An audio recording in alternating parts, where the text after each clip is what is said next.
আম্মাজান হাফসা রাদিয়াল্লাহু তাআলা আনহা বলেন, যে ব্যক্তি দিনে এবং রাতে 12 রাকাত নামাজ আদায় করবে, জান্নাতে তার জন্য একটা ঘর আল্লাহ তাআলা তৈরি করে দেবেন। সুবহানাল্লাহ ওয়া বিহামদিহি। অর্থাৎ কোন মুসলমান যখন দিনে এবং রাতে এই 24 ঘন্টার মধ্যে 12 রাকাত নামাজ আদায় করবে, আম্মাজান হাফসা রাদিয়াল্লাহু তাআলা আনহা হাদিসখানা বর্ণনা করেন, আল্লাহর নবী বলেন, বুনিয়া লাহু বাইতুন ফিল জান্নাহ, জান্নাতের মধ্যে ওই ব্যক্তির জন্য ঘর আল্লাহ তাআলা তৈরি করে দেবেন। এখন আমাদের জানতে হবে সেই 12 রাকাত নামাজ কোনগুলো। কেননা 5 ওয়াক্ত নামাজের মধ্যে ফরজ রয়েছে, ওয়াজিব রয়েছে, সুন্নাত রয়েছে, মুস্তাহাব রয়েছে, নফল রয়েছে। এখন এই 12 রাকাত নামাজ কোনগুলো, যেইগুলো পালন করলে একজন মুসলমানকে আল্লাহ তাআলা জান্নাতের মধ্যে একটা ঘর তৈরি করে দিবেন।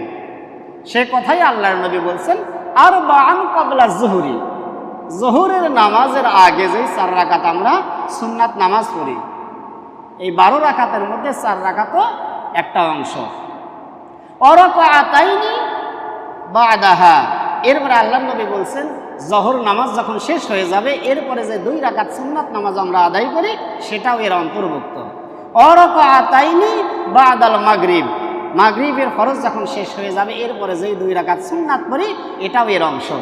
অরাকাতাইনি বাদাল ইশাই, ইশার ফরজ যখন শেষ হয়ে যাবে, এরপরে যেই 2 রাকাত সুন্নাত পড়ি এটাও এর অন্তর্ভুক্ত। অরাকাতাইনি ক্বাবলাল ফজরি সালাতিল গদা, এরপরে ফজরের নামাজের আগে যেই 2 রাকাত সুন্নাত নামাজ আমরা আদায় করি এটাও এর অন্তর্ভুক্ত। এই সর্বমোট 12 রাকাত সুন্নাত নামাজ। আল্লাহ রাসূল বলছেন, মান সাল্লা ফি ইয়াউমিন ওয়া লাইলাতিন সিনতাই আশরাতা রাকাতান বুনিয়া লাহু বাইতুন ফিল জান্নাহ। এই 12 রাকাত সুন্নাত নামাজ যখন কোনো ব্যক্তি আদায় করবে, তাহলে তার জন্য জান্নাতে একটা ঘর আল্লাহ তাআলা তৈরি করে দেবেন। আরেকবার বলি সুবহানাল্লাহ। তাহলে এই সুন্নাত নামাজ যদি আমরা কোনো সময় আদায় না করি, তাহলে আমাদের অবস্থাটা কেমন হবে? আবার আদায় করতে গিয়ে অনেক সময় আমরা আদায় করতে পারি না, তাহলে কেমন করে আমাদেরকে আদায় করতে হবে সেই বিষয়টা নিয়েই আজকের হাদিসের বিস্তারিত আলোচনা। এখন কেমন করে আমরা এই নামাজগুলো পড়ব সে সম্পর্কে আব্দুল্লাহ ইবনে মাসউদ রাদিয়াল্লাহু তাআলা আনহু তিনি কেমন করে আমল করতেন সেটা এই রকমভাবে হয়েছে।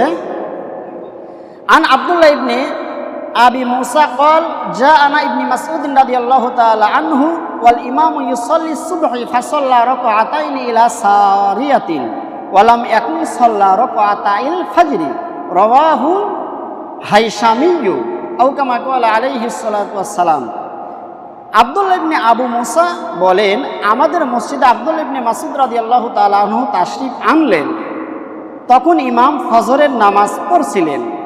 তিনি একটি খুঁটির কাছে ফজরের সুন্নাত নামাজ আদায় করলেন, কেননা তিনি আগে সুন্নাত পড়তে পারেননি।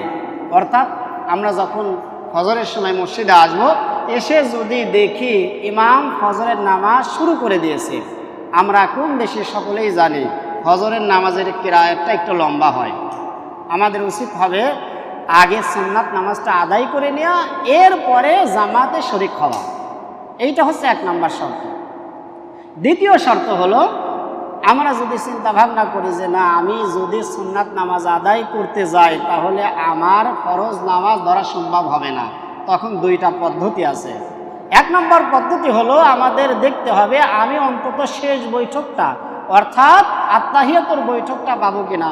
যদি পাই, আমার মনের মধ্যে যদি এরকম আশা থাকে যে আমি ঘড়ির দিকে তাকিয়েছি, আমি যদি 2 রাকাত নামাজ পড়তে পারি তাহলে অন্তত শেষ বৈঠকটা ধরতে পারবো, তাহলে তাকে 2 রাকাত সুন্নত আগে পড়তে হবে। আর যদি চিন্তা ভাবনা করি যে শেষ বৈঠকও পাবো না, সালামও পাবো না, তাহলে জামাতের সাথে শরীক হতে হবে। সেই হাদিসই আজকে এসেছে। আব্দুল্লাহ ইবনে আব্বাস রাদিয়াল্লাহু তাআলা আনহু তিনি কেমন করতেন সেই হাদিস। আন আবি উসমান আল আনসারী রাদিয়াল্লাহু তাআলা আনহু قال جاء عبد الله ابن عباس رضي الله تعالى عنهما والامام في صلاه الغداء ولم يكن صلى الركعتين فصلى عبد الله ابن عباس الركعتين خلف الامام ثم دخل معهم। আবু মুসা আনসারী বলেন, আব্দুল্লাহ ইবনে আব্বাস রাদিয়াল্লাহু তাআলা আনহু যখন মসজিদে পৌঁছলেন তখন ইমাম ফজরের নামাজে ছিলেন। ইবনে আব্বাস রাদিয়াল্লাহু তাআলা আনহু আগে সুন্নাত পড়তে পারেননি, তাই প্রথমে 2 রাকাত সুন্নাত আদায় করলেন, এরপরে জামাতে শরীক হলেন। অর্থাৎ আমরা যখন দেখব ইমাম দাঁড়িয়ে গেছেন, আমরা খুব দ্রুত সহকারে ছোট ছোট সূরা দিয়ে এই 2 রাকাত সুন্নাত নামাজ আগে আদায় করব, এরপরে জামাতে শরীক হব। এর দলিল হচ্ছে এই হাদিসটা। এরপরে 3 নম্বর দলিল কোনটা? 3 নম্বর দলিল এখন আমরা যাব। আব্দুল্লাহ ইবনে ওমর রাদিয়াল্লাহু তাআলা আনহু কেমন করে ফজরের এই সুন্নাতটা আদায় করতেন। আন মুহাম্মদ ইবনে কাব قال خرج আব্দুল্লাহ ইবনে ওমর রাদিয়াল্লাহু তাআলা আনহুমা মিন বাইতিহি ফাউকিমাত সালাতুস সুবহি ফারাকা রাকাতাইন ক্বাবলা আন ইয়াদখুলাল মাসজিদা ওয়া হুয়া ফিত তরিক সুম্মা দাখালাল মাসজিদা ফাসাল্লা সুবহা মা'আন নাস। মুহাম্মদ ইবনে কাব বলেন, আব্দুল্লাহ ইবনে ওমর রাদিয়াল্লাহু তাআলা আনহু ঘর থেকে বের হলেন, ইতোমধ্যে ফজরের নামাজ শুরু হয়ে গেল। তিনি মসজিদে প্রবেশের পূর্বে রাস্তায় 2 রাকাত নামাজ পড়লেন, এরপরে জামাতে শরীক হলেন। রাস্তায় বলতে আসলে সরাসরি রাস্তায় নয়, হয়তোবা সেই সময় মসজিদে অসংখ্য লোক জামাতের সঙ্গে নামাজ পড়তেছিলেন, হয়তোবা মসজিদে কোনো জায়গা ছিল না, এই জন্য মসজিদের এক পাশে যেখানে মানুষ যাতায়াত করে সেই জায়গাতে সম্ভবত তিনি এই 2 রাকাত নামাজ পড়েছেন। তারপরে এই 2 রাকাত নামাজ তিনি ছেড়ে দেননি। এই নামাজের গুরুত্ব এত বেশি। এই ফজরের আগে যে এই 2 রাকাত সুন্নাত, এই সুন্নাত নামাজ কখনো ত্যাগ করা যাবে না। এরপরে আবু দারদা রাদিয়াল্লাহু তাআলা আনহুর আমল। আন আবি দারদা রাদিয়াল্লাহু তাআলা আনহু قال কানা ইয়াদখুলুল মাসজিদা ওয়ান নাসু সুফুফুন ফি সালাতিল ফাজরি ফায়ুসাল্লি রাকাতাইনি ফি নাহিয়াতিল মাসজিদ সুম্মা ইয়াদখুলু মা'আল কওমি ফিস সালাহ রাওয়াহু আত-তাহাবী আও কামা ক্বালা আলাইহিস সালাতু ওয়াস সালাম। আল্লাহর নবীর সাহাবী আবু দারদা রাদিয়াল্লাহু তাআলা আনহু মসজিদে এলেন, ইতিমধ্যে মুসল্লিরা নামাজে কাতারে দাঁড়িয়ে গেছেন। তিনি মসজিদের এক পাশে 2 রাকাত পড়লেন, এরপরে জামাতে শরীক হলেন। তার মানে কয়েকটি হাদিসে একই কথা বলা হচ্ছে, যখন ফজরের নামাজে আমরা আসব, যদি দেখি ইমাম এইমাত্র নামাজটা শুরু করেছে, আমাদের উচিত হবে তাড়াহুড়া করে ছোট সূরা দিয়ে 2 রাকাত আগে নামাজ পড়া, এরপরে জামাতে শরীক হওয়া। এখন আমি যদি চিন্তা ভাবনা করি জামাতে শরীক হতে গেলে এই যদি সুন্নাত নামাজটা আদায় করি তাহলে ফরজটা পাবো না, তাহলে কি করতে হবে সেটাও আজকের হাদিসে বলা হয়েছে। যে নামাজে ইমাম সাহেব দাঁড়িয়ে গেছেন, 2 রাকাত শেষ বৈঠক, এখন আমি কি করব? উচিত হবে সেই সময় প্রত্যেকটা মানুষের শেষ বৈঠকে অংশগ্রহণ করে জামাতে অংশগ্রহণ করা। অর্থাৎ শেষ বৈঠকে ইমামে বসে আছেন, এমন তো অবস্থায় আমি চলে এসেছি, এখন যদি আমি সুন্নাত নামাজ পড়তে যাই তাহলে তো ফরজের যে একটা সওয়াব সেইটা পাবো না। এজন্য আমার উচিত হবে আগে ওই ফরজে অংশগ্রহণ করা, এরপরে নামাজ শেষ হবে, তারপরে আমাদের কি করতে হবে, এই সুন্নাতটা পড়া যাবে না। এই সুন্নাত নামাজটা আমরা কখন পড়ব সে সম্পর্কে আবু হুরায়রা রাদিয়াল্লাহু তাআলা আনহু তিরমিজি শরীফের মধ্যে বলেন, আন আবি হুরায়রা রাদিয়াল্লাহু তাআলা আনহু قال قال النبي صلى الله عليه وسلم من لم يصلي ركعتي الفجر ফালিয়ুসাল্লিহা বা'দা মা তাতলু'ুশ শামস। নবী করিম সাল্লাল্লাহু আলাইহি ওয়াসাল্লাম বলেন, যে ফজরের 2 রাকাত সুন্নাত সময় মতো পড়ল না, সে যেন সূর্যোদয়ের পর তা আদায় করে নেয়। অর্থাৎ আমাদের মধ্যে কোনো ব্যক্তি যদি এসে দেখে যে শেষ বৈঠক, তাহলে আমরা আগে জামাতে শরীক হব, জামাতের নামাজ শেষ হবে, তখন নামাজ পড়ব না। সূর্য যখন উদয় হবে তখন আমরা এই নামাজটা আদায় করব। সেটা হতে পারে মসজিদে অথবা বাড়িতে, যেখানে সেখানে আদায় করলেই হবে। কিন্তু আমার ফরজ নামাজ শেষ হয়ে গেল, জামাত শেষ হয়ে গেল, এরপরে যদি আমি চিন্তা করি এখনই নামাজ পড়ে নেব, তাহলে এটা হবে না।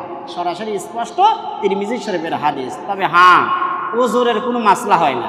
কোনো মানুষ মনে করেন ঢাকা যাবে, বাড়িতে টের পায় নাই, এখন এসে জামাতটা ধরেছে কিন্তু সুন্নাতটা পড়ে নাই, এখন যদি সে গাড়িতে ওঠে এই সুন্নাত নামাজটা আর পড়তে পারবে না। সেক্ষেত্রে সেই ব্যক্তির জন্যই শুধু এই নামাজ পড়ার এই সুন্নাতটা আদায় করতে পারবে। তাছাড়া স্বাভাবিকভাবে কোনো মানুষের পক্ষে এইটা করা ঠিক হবে না, যেহেতু স্পষ্ট হাদিস রয়েছে। হ্যাঁ, পরে তারপরেও বাদ দেওয়া যাবে না। যখন সূর্য উদয় হবে এরপরে আমাদেরকে এই সুন্নাত নামাজটা আদায় করে দিতে হবে। দ্বিতীয় হাদিস, যে সূর্যোদয়ের পরে যে সুন্নাতটা আদায় করতে হবে, ইমাম মালিক রহমাতুল্লাহ আলাইহি তিনি বলছেন, বালাগাহু আন্না আব্দুল্লাহ ইবনে উমর রাদিয়াল্লাহু আনহুমা ফাআতাতহু রাকাআতাইল ফাজরি ফাকাদাহুমা বা'দা আন তালাআতিশ শামস। তিনি জেনেছেন যে আব্দুল্লাহ ইবনে ওমর রাদিয়াল্লাহু তাআলা আনহু এর ফজরের 2 রাকাত ছুটে গিয়েছিল, তিনি তা সূর্যোদয়ের পরে আদায় করলেন। অর্থাৎ আল্লাহর নবীর সাহাবী হযরত ওমর রাদিয়াল্লাহু তাআলা আনহুর ছেলে আব্দুল্লাহ ইবনে ওমর রাদিয়াল্লাহু তাআলা আনহু, তিনি একজন সাহাবী ছিলেন। তার একদিন 2 রাকাত নামাজ, এই সুন্নাত নামাজটা ছুটে গেল। তিনি কি করলেন, আগে আদায় না করে যখন সূর্য উদয় হলো এরপরে তিনি এই নামাজটা আদায় করেছেন। এজন্য আমাদের উচিত হবে, কারো যদি ফজরে 2 রাকাত সুন্নাত এইরকমভাবে ছুটে যায়, আমাদের এই নামাজটা আদায় করতে হবে সূর্যোদয়ের পরে। সূর্যোদয়ের আগে এই নামাজটা আদায় করা যাবে না। তবে যেটা বললাম, ওজরের কোনো মাসলা হয় না। এরপরে আসি জহর। জহরের আগে আমাদেরকে 4 রাকাত নামাজ পড়তে হয়, এটা অবশ্যই পড়তে হবে। এখন কোনো ব্যক্তির যদি ছুটে যায় তাহলে আমরা কি করব? স্পষ্ট হাদিস, আল্লাহর নবীর সাহাবী, মহিলা সাহাবী আম্মাজান আয়েশা রাদিয়াল্লাহু তাআলা আনহা, তিনি বলছেন, ইন্নান নাবিয়্যা সাল্লাল্লাহু আলাইহি ওয়াসাল্লাম কানা ইযা লাম ইউসাল্লি আরবাআন ক্বাবলা যুহরি সাল্লাহুন্না বা'দাহা, রাওয়াহু তিরমিজি আও কামা ক্বালা আলাইহিস সালাতু ওয়াসসালাম। আম্মাজান আয়েশা সিদ্দিকা রাদিয়াল্লাহু তাআলা আনহা, তিনি বলেন, আল্লাহর রাসূলের কখনো জোহরের আগে 4 রাকাত সুন্নাত সময় মতো পড়তে সক্ষম না হতেন, তাহলে ফরজ নামাজের পর তা আদায় করতেন। এখন এই ফরজ নামাজের পর আমরা আগে কোনটা আদায় করব? 2 রাকাত সুন্নাত রয়েছে, এরপরে 4 রাকাত আমাদের তো ছুটেই গিয়েছে। মাসলা হলো, ধারাবাহিকতা রক্ষা করে আগে 2 রাকাত সুন্নাত নামাজ আদায় করতে হবে, এরপরে 4 রাকাত যেটা আমার ছুটে গেছে এইটা পরে আদায় করতে হবে। এইটা হলো মাসলা। এজন্য আমরা যারা জানি না আজকে নতুন করে জেনে নেব, আর যারা জানি তো মাশাআল্লাহ জানি। তাহলে জহরের যদি সুন্নাত ছুটে যায়, আমরা আগে ধারাবাহিকতা রক্ষা করে 2 রাকাত সুন্নাত পড়ে নেব, এরপরে আমার যে 4 রাকাত ছুটে গেছে সেই 4 রাকাত নামাজটা আমরা আদায় করে নেব। এইটাই হচ্ছে মাসলা। এরপরে মাগরিবের নামাজে কোনো সমস্যা নাই, ইশারের নামাজেও কোনো সমস্যা নাই। কোনো ব্যক্তি যদি এইরকম করে 4 রাকাত নামাজ পড়ে নাই, কিন্তু না ফরজের পরে এটা পড়লো না পড়ার কারণে একটা সুন্নাতে মুআক্কাদা, যেটা আল্লাহর রাসূল সব সময় আদায় করতেন, এইটা পালন না করার কারণে তার আমলনামায় গুনাহ হবে। তার মানে পড়তেই হবে। যেই 12 রাকাতের কথা বলা হলো, জহরের আগে 4 রাকাত, জহরের পরে 2 রাকাত, মাগরিবের পরে 2 রাকাত, ইশার পরে 2 রাকাত, আর ফজরের আগে যেই 2 রাকাত সুন্নাত, এই 12 রাকাত সুন্নাত কোনো ব্যক্তি যদি ইচ্ছাকৃতভাবে ত্যাগ করে তাহলে তার আমলনামায় গুনাহ হবে। আসে আল্লাহর রাসূলকে মানল না। আর আল্লাহর রাসূলকে আমরা যদি কোনো ব্যক্তি না মানি, তাহলে আল্লাহর ভালোবাসা, আল্লাহর সন্তুষ্টি কখনো আমরা পাবো না।